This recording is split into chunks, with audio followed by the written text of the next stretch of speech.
Good morning, everyone. Thank you for putting me over 1,000 subscribers. I really appreciate that.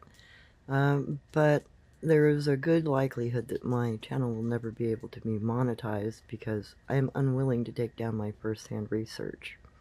And that is because I cannot replicate it. I have to find it in the field. The only things I can replicate are the language and the knock sequences, which I've already shown you in some of their traps, which I've already shown you. So on that note, I wanted to talk a little bit about science and why science will be unable to determine that these things exist. And you can take a look at Expedition Bigfoot and Jeff Meldrum's research to discover this one. So in the past, Expedition Bigfoot actually managed to obtain a good DNA sample from an active blind that had plenty of evidence in it, including scent. That was 2-3 years ago. They disregarded that sample because it came out human. Oops. Not primate. Well, they're looking for a primate. They're not going to find one. The latest find, I think, was because of two bed systems, or beds, actually. They look probably like either guanche or maybe Oma beds. Whatever. They did find a hair. They found a very specific hair. And because it's not a primate hair, they won't be able to identify it.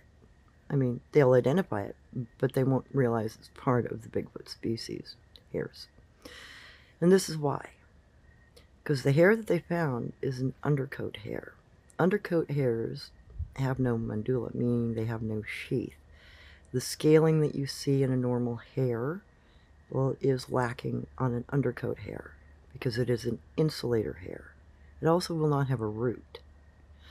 And that's because Bigfoot have pelts like mink.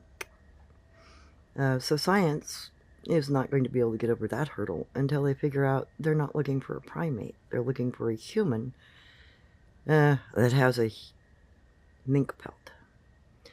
Their other hairs, their guard hairs, have roots, have a mandula, and look like human hair, because it is.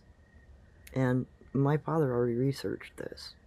We already put Jen's hairs under a microscope. We measured them with micrometers, etc.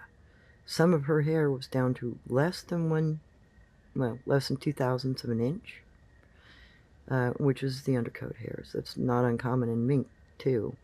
They also produce incredibly fine hair sometimes because it's like down, it's an insulator.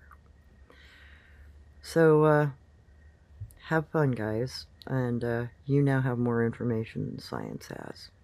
I'll see you tomorrow, and enjoy the evening.